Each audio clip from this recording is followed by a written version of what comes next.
Welcome to Sweethearts or Rivals. Hey. I'm Charla. I'm Justin.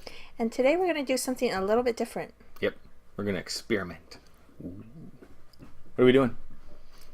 We're going to talk about games that make us feel like the actual character you're playing in the game. Yeah.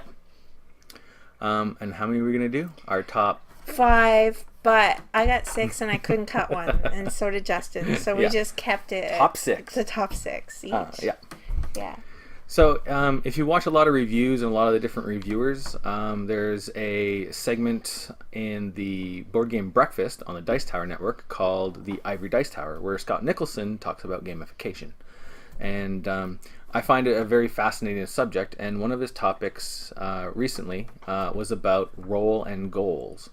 Where games that he gets really invested in are games where whatever the goal is, the things you have to do in the game to get to that goal make you feel like you're playing a role. So for example, if you're playing a pirate game, all the mechanics of the game should make you feel like a pirate. Arg. Yeah, exactly. I don't do that as good as you. No. All right. Yeah, there we go. So I found it such a great segment about games, and realized that a lot of the games that I really love have that same kind of aspect where whatever you're doing to try to get the most victory points makes you feel like that role. So we thought we'd do our top 5 plus 1 roll and goal games. Right. Yep. So what we did, we didn't want to know ahead of time what each other picked. Nope. So we have secret papers, we're going to reveal the title. Yep. But then after that, we're going to have to grab the game off the shelf and talk about it a little bit. Yep.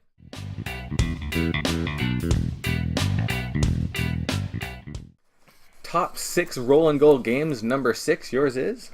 I recently learned how to pronounce this game correctly. It's Tokaido. Tokaido. Me too. Number 6? Number 6. You gotta be kidding me. Not kidding. Okay. Tokaido. So, that's hilarious. We both have number 6, Tokaido. Yep. Woo! Okay. My reason has to do a lot with the board, because in this game you're traveling from one village to the next, and the goal of your game is to have the best trip. Yep. So what you do in the game is you stop along all these places and you gather all these things that you would gather on a trip, and then the person with the most points in the end wins. Yeah. The reason it's my number 6 is pretty much the same reason. There's this perfect blend of the theme where you're on a trip, a journey, and you're trying to just have like the best possible journey and see and do the most things. So that's that perfect blend. The way the mechanics work is you are on a journey, and you can rush through and try to get to certain places first, or you can take your time and get to more, but maybe not the best, which is great. The art within the game just grabs you and pulls you into that theme so well. The art is fantastic. It is. I think I had the board upside down, actually. That doesn't matter. Yeah. But the art is, and it really goes along with the theme of the game. Do you want it totally on there? There you go. Anyway. Yeah, another artwork. And another thing is there's so many different characters to play, and they all have a different play style. So not only do you feel like you're someone taking a journey, but you actually start to feel like that character. Yeah. Because you're playing a specific way because of that character. Yes. Which is another great way of getting into that role. Yeah. So our number 6? Tokaido. Tokaido.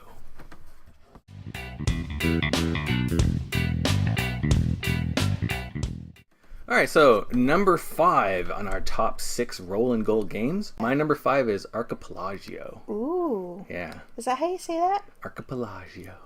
I heard it different. Anyway, it doesn't matter.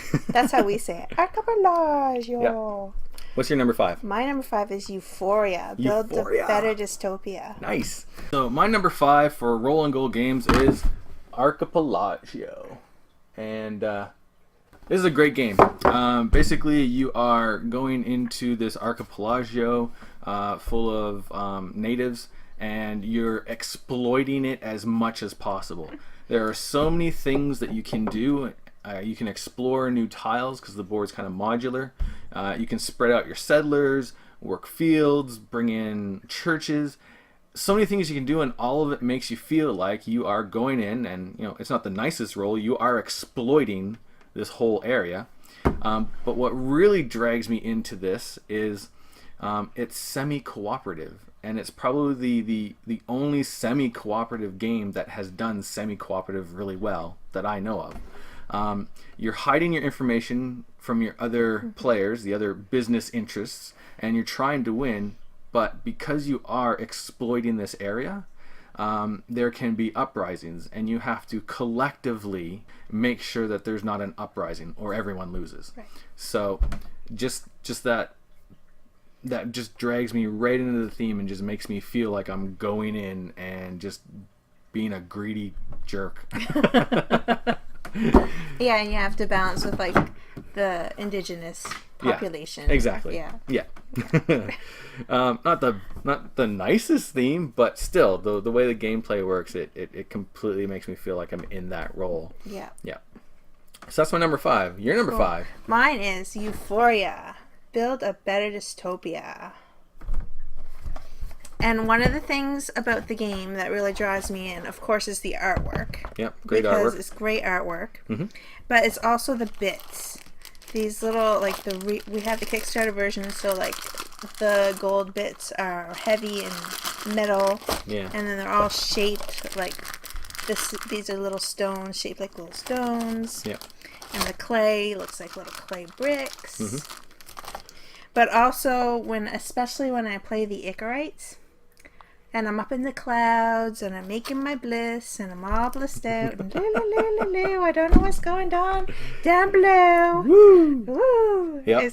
It's really cool too because each of the characters have their own names and pictures, Mm-hmm. and for whatever reason, I just start making up stories in my head about my character, and I get right involved.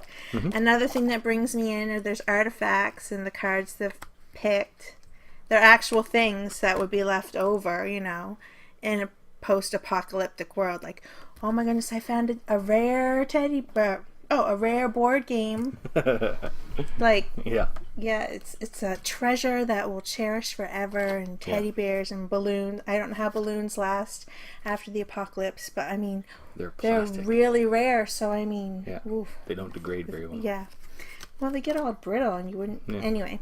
So, yeah, it just sucks me right in. Yep. Yeah. Excellent.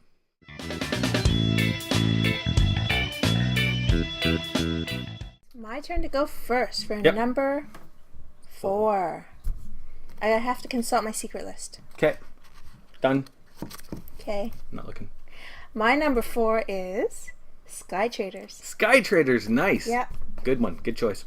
Thanks. My number 4, Darkest Night. Oh, Darkest Night. Oh, yeah. So, your number 4 is... Sky Traders. Sky Traders. That's the cover. Nice. Yeah, that's good. And the reason, it just makes me feel like a sky pirate. Yeah. We have these really cool player boards that are sky ships, which are really cool. Yep. Each one, I had it upside down again. Each one has your character in the bottom and holds that you put your goodies in because we're smugglers. Mm-hmm. And what it is, there's these hexes that make up the board. A nice modular board. Yep. Yeah. So you're traveling around to collect goods and to smuggle them to wherever you need to sell them. Yep. There's different ones. So that's random each time. Although you can be a legitimate trader. Yes, you can. But if you go all smuggler, there's the sludge. I don't know if you can see it with the glare on it. And then there's all they are little barrels of things that you collect and, well, not things, resources. And it's really cool. The market is really cool. It kind of drives the whole game. Yep. So what you do, you see there's numbers there, and you can manipulate the market by rolling dice. Yeah. So you feel like it's kind of like a kind of stock market, trader versus smuggler, outrunning the Sky Police kind of game. It's interesting that the name is Sky Traders, because it does leave that role a little bit open. Like, as a trader, you could be a legitimate businessman, just someone who's just trying to ship stuff around so you can get a little bit of money. You can totally become a smuggler and go illegal. We've even had players that just tricked out their ships for like combat and then went around being pirates and bullying the other players. All the other players. So there's actually a couple of different roles within that trader role, and you can kind of choose what you want to do. And of course, you can shift your strategy halfway through the game. Yeah. So it is a very, very unique roll and go game in which you can kind of choose what aspect of that role you want to take. That you want to focus on. And it does totally make you feel like you're being that kind of a character. A sky pirate. Yeah, sky pirate, or focus on manipulating the market, and suddenly you're like a stockbroker. Yeah. Yeah. So great game, great choice. Awesome. That almost made it on my list. Cool. My number 4 was Darkest Night.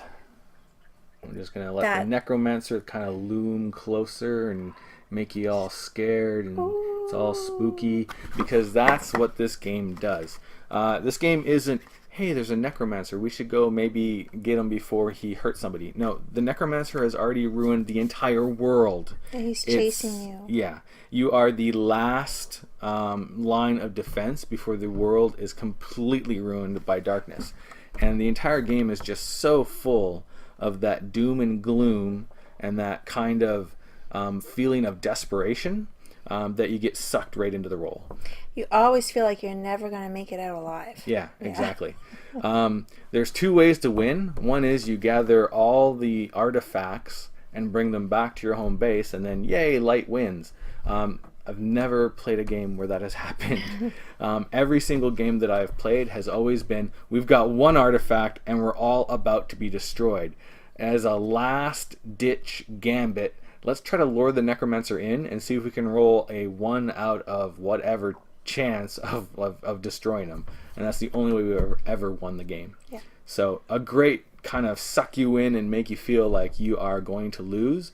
But it just does it right off the bat, so it's not that... Some co-op games you start and you're like, okay, we're doing okay, and then suddenly it just hammers away, and then you can feel frustrated because you're losing. This one, you're losing right out the gate. Yeah. So you accept it, and then you just roll with it, and amazing. You just do the best you can. Yeah. And it does that whole spooky thing, like the board looks right spooky, and you really feel like you're sneaking from place to place to try to not disturb him, so you can try to find these artifacts. Yeah.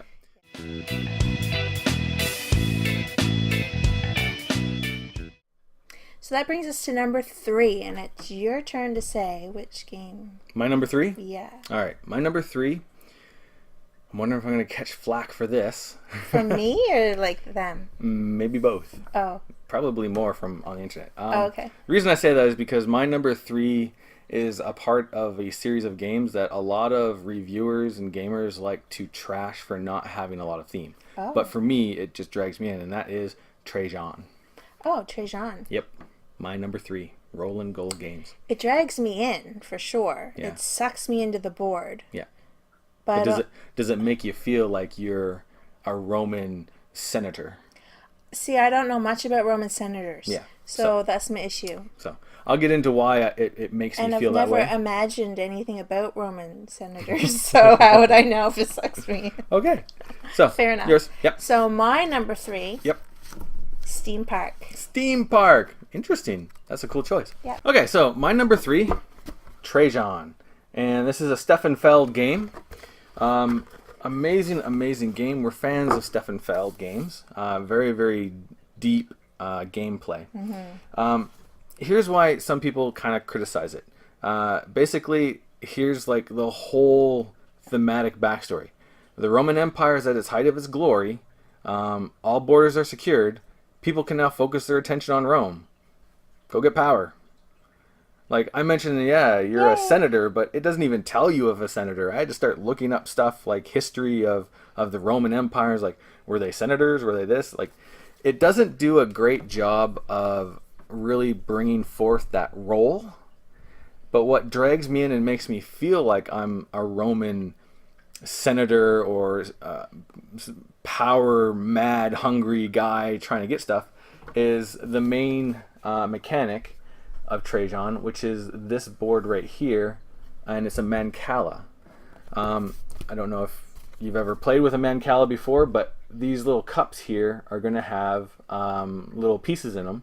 The pieces are different colors, and every time you go, you have to manipulate this very intricate mechanism of moving these pieces around so you can take specific actions out on the main board, which is there's a whole bunch of different things you can do to grab power. There's a Senate, there's warfare, there's trade, there's building, all this stuff. So it's not like at the beginning of your turn you can be like, what action would I like to do? I'm just going to do this and see what happens. You have to manipulate, and you have to do intrigue and machination, and then the pieces are different colors, and if you get certain colors in certain places, you get bonus actions. So it's this very, very hard to master, in-depth, intricate machination to do what you want and do it well to get power. And that is what really drags me into to feeling like I'm some kind of Roman senator. Some kind of mastermind behind the scenes. Exactly. Oh, okay. That is why Trajan is my number 3 for Rolling Gold games, because It's true. mastering that Mancala and getting it to work for you, so you're not just taking one little action per round, that just makes me feel like a mastermind. It's true. When you pull off a super duper move, Yeah. you do feel like a mastermind. Yep. For sure. So that's why Trajan is my number 3. The board too, if you showed the board, I Yep. find that does bring in a lot of theme for Oh yeah. probably that era. Yeah. But like there's the military, there's the Senate, and there's the place where you build stuff. Yeah. So you build the buildings, on that side, and then there's shipping on this side, and war up here, and the Senate's over there. And Yep. yeah, it's Yeah. The artwork and everything Draws me is in. really good, but yeah, it's that Mancala. I love that. I would love to see more games bring that into as a mechanic, because it just would draws me right into it. Mm-hmm. Yeah. cool. And when I'm done like doing something, I do feel like, yeah, I just did that. That was awesome. Mm-hmm. The power. So that's Trajan. Power and the glory. The power. The glory. All right, so you're number 3. It's Steam Park. Steam Park. Nice. It's a really cute game. Of course, cuteness always draws me in. But there's these little rides. Cute. Yeah. And there's little spots on the top, and that's where you put your people. So what you get in the beginning is this little square board, and you're filling it up with your rides, and you're also filling it up with different what would you say, concessions. Yeah, concessions. Little Useful stalls. buildings. Yep. And they each have a certain power. And you're rolling these dice to see how many people come visit your park, or the dice tell you how much of this dirt you have to put in your park. I mean, it's crazy, and you get to draw these visitors out of this bag. Yep. And there's all different colors, and the different colors go on the different color rides, because there's like purple rides and blue rides, green rides and pink rides. Yep. And you do feel like you're running an amusement park. Yeah. And it's super fun.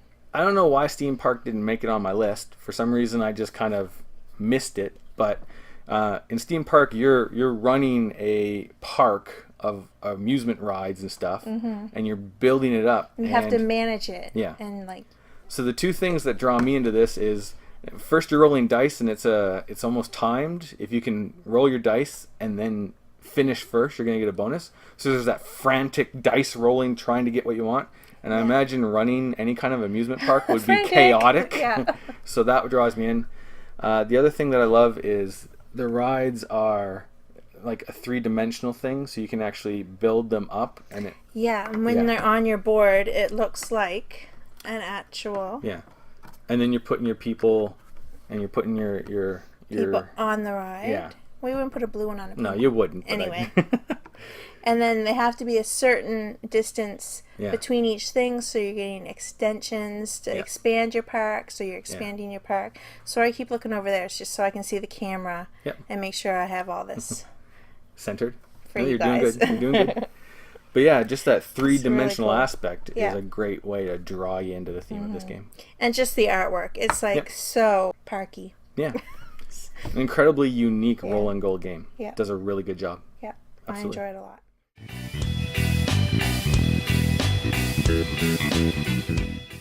Where are we? We are at number 2 of our almost roll to and the goal top. favorites. Yep. Cool. So, what is your number 2? My number 2 is Netrunner. Mine too! That's funny. Netrunner! Cool. Let's get it. Netrunner. There's a subtitle. Oh, the card game. The card game. Android Netrunner. Android Netrunner. Yep. Yeah, it's really cool because it's set in a world of computer hackers and corporations. Yep. So what it is one person plays the corporation and the other person plays a runner. Yeah. And then if you're the corporation, you're putting up defense. You're trying to make it so that the runner can't attack your programs. Yep. Or steal your tech or whatever. And then get your agendas out. Get my agendas to win the game. Your kind of slimy, skeezy, manipulate the world to get money schemes that those To help corporations. the world better themselves. No. And then if you're playing the runner, basically you're a lone wolf, just trying to attack your way and get past those defenses, so you can either To hack the net. Yeah, you're either trying to get secrets for your own benefit and money, or you're trying to help the world by destroying their agendas. But what really, like, the cards themselves and the artwork and the theme, Yeah, the artwork's even the cool. terminology, Yes. yeah, everything has a really good. That's right, because Yeah. the draw pile's not your draw pile, and No. your hand's not your hand. There's a special name. Exactly. And it's different for the runner than it is for the corporation. So it's All of that drags all you in. Sucks you right right in. into that role. Yeah. But the gameplay itself is, like, one of the reasons why this is my number 2 is there's not one role here. We're not both trying to be net runners. Right. There's 2 roles. There's the corporation and then there's the net runner, and they play completely different. They do. Yeah. So if they played the same, then it wouldn't really make sense. You know, how do I feel like a corporation when I'm doing the exact same thing you are? Yeah. But the corporation's got all this money, and they're building servers and agendas, and the netrunner's just that one person just throwing attacks out, trying to get through to get all those secrets and stuff. Yeah. So the asymmetrical gameplay does such an amazing job of making you feel like a netrunner Yeah. or a corporation. Yeah. And they're so different. Yeah. It's Yeah. awesome. Yeah.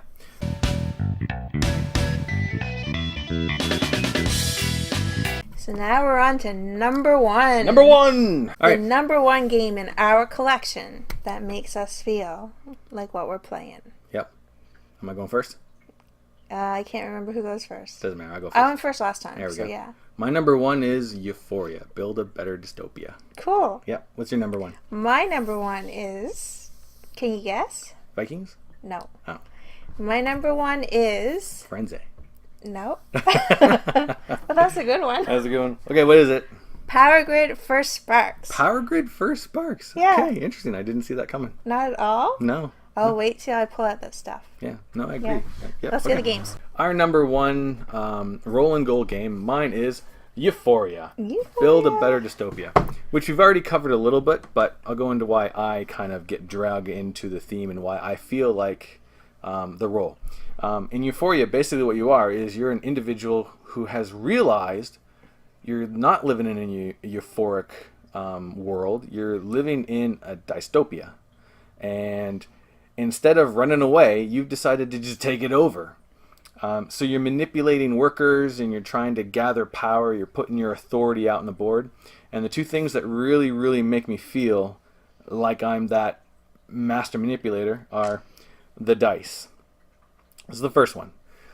These dice represent your workers. So instead of meeples or some kind of game piece that looks like a dude or a girl or whatever, a meeple, you get these dice. A dystopian. Yeah, a dystopian. Thank you.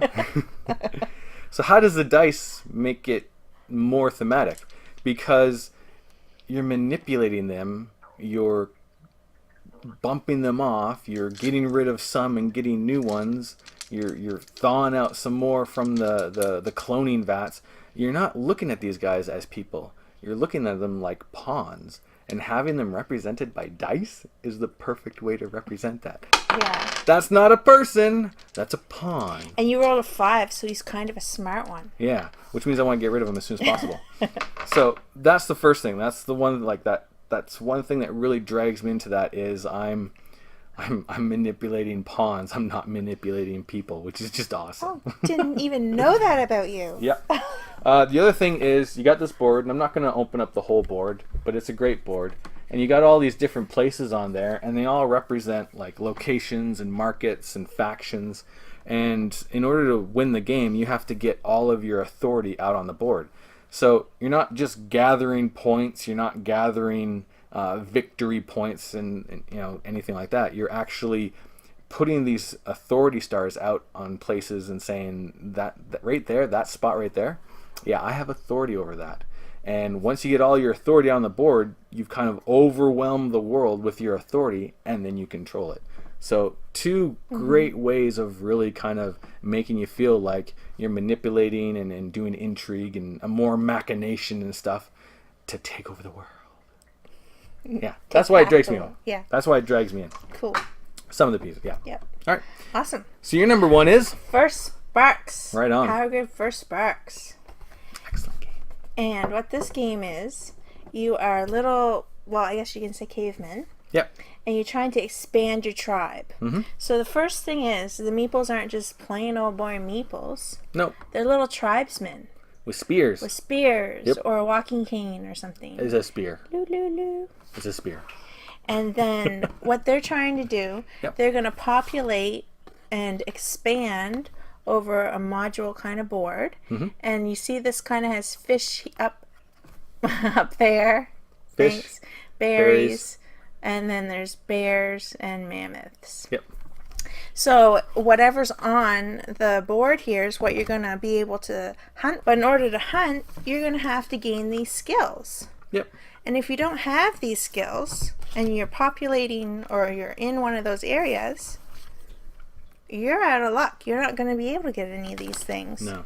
But if you do have some skills, then you get to get some of these awesome meeples. You get to hunt and gather a lot. There's berries and Yeah. there's bears.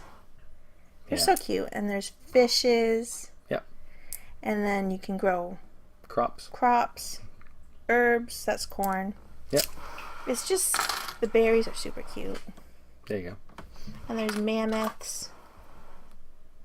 And you just feel like you are like learning these things so that you Yeah. can get bigger and better and get more stuff to feed more people, to build your tribe and take over the forest. Yeah.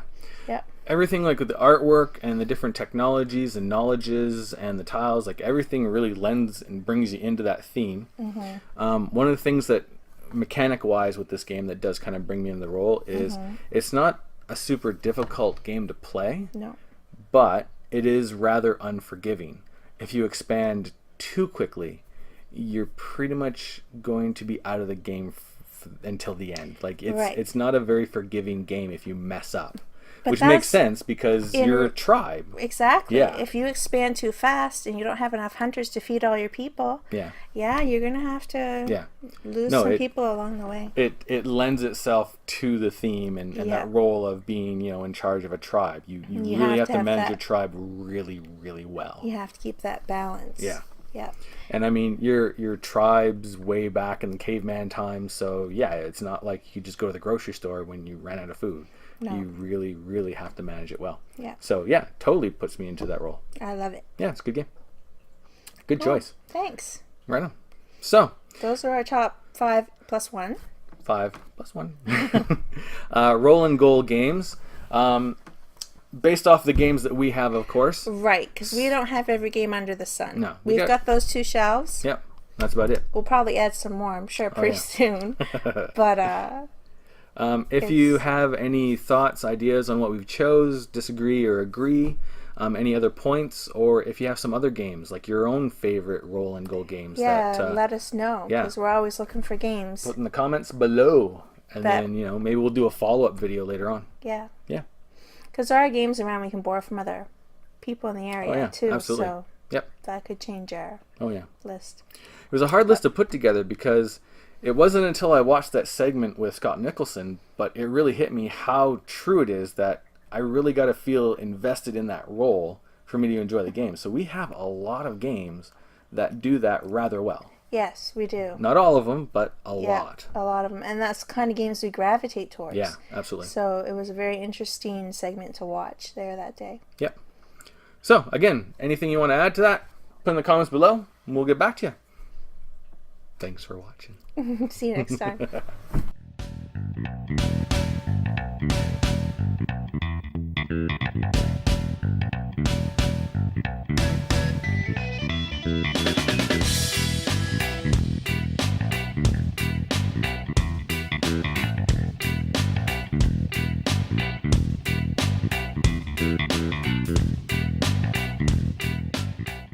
My number 4, Darkest Night. Oh, Darkest Night. Oh, yeah.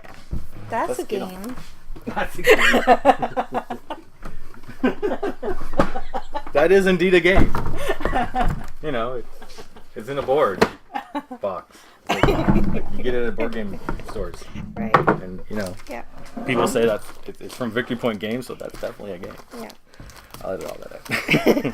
Or put it as the blooper reel.